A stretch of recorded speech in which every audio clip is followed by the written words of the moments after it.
Alright, so figured it was probably time to give a tour or a walkthrough of how we do our splits again. We don't have a colony open up ready to split. I want to show you kind of our setup here first. So what I have here is two sawhorses with this little, we use this thing for painting boxes, as you can see by all the paint marks on it. But this just gets the boxes up to our level for working with. We take the deeps from the colony, set them up here, and actually start working with them.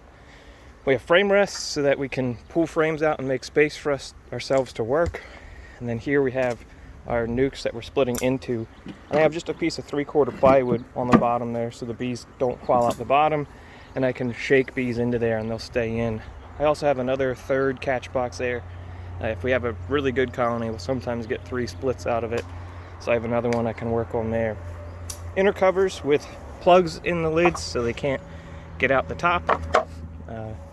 Yeah, you'll see how we put those on then. Over here we have empty nuc boxes.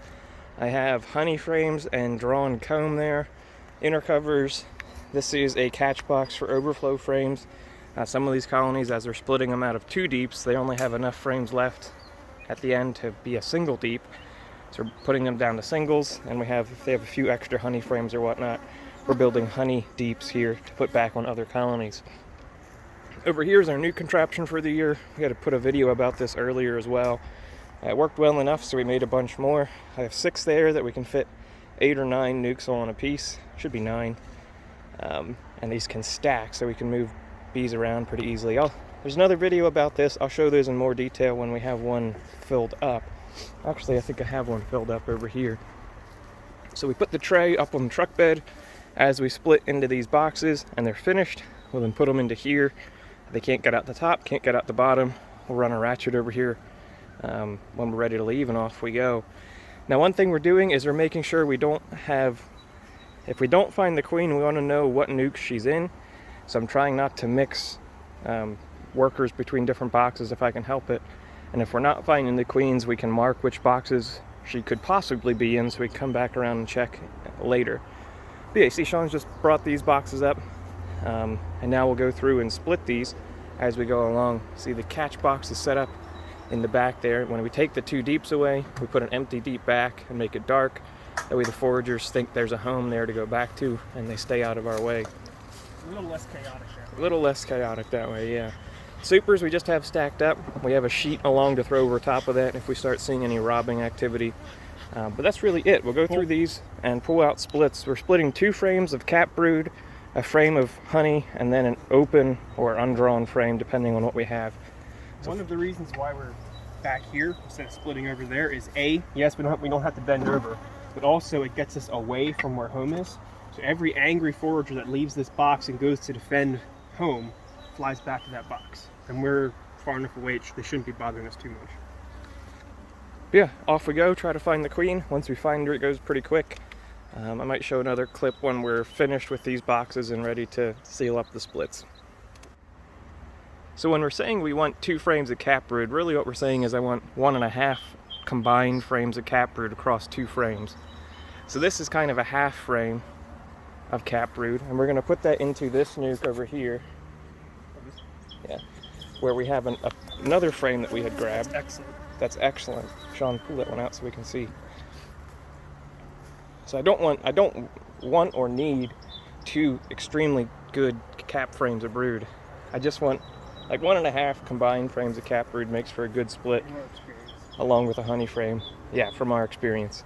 So it actually looks like this colony is going to give us 4 splits, minus feed frames that we're going to have to pull from elsewhere, but 8 frames of cap brood, 8 frames worth of cap brood that we can use up, which is great.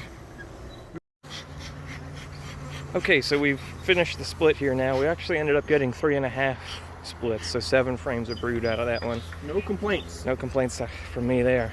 So we have this deep. It was 2 deeps, like I said. Sometimes we get them down to 1 deep. So that's going to become a single. We did find the queen. We did find the queen. She's in the box.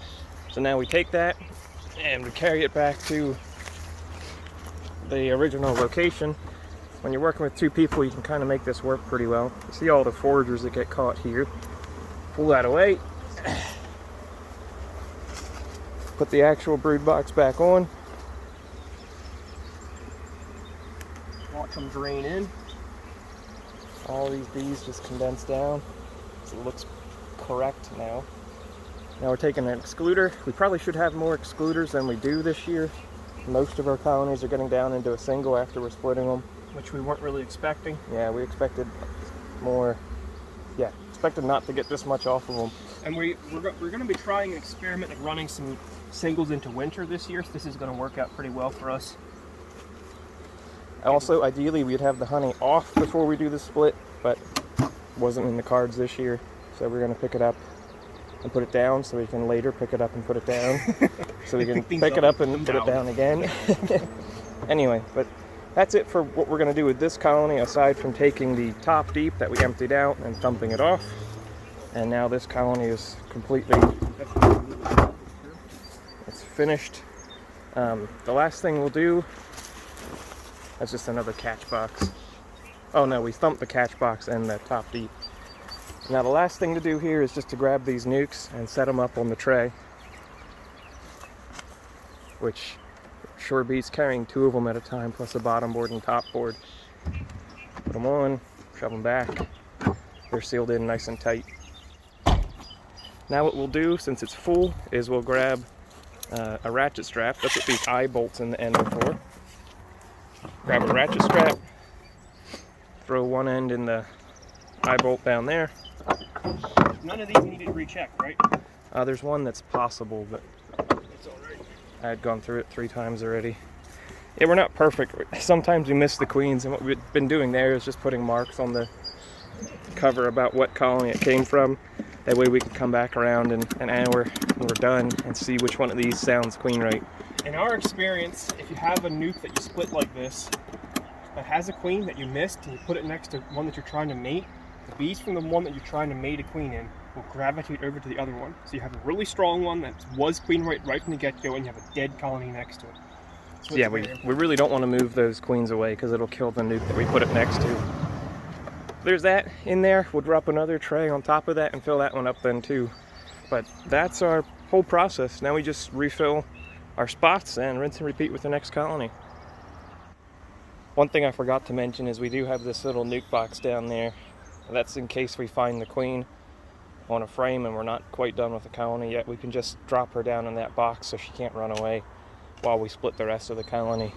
Also, this is what the tray looks like when we stack the next one on it. We'll fill this tray up and put another, well, 4 total in here. Then we'll run some straps up over top of the whole shebang so they can't move around.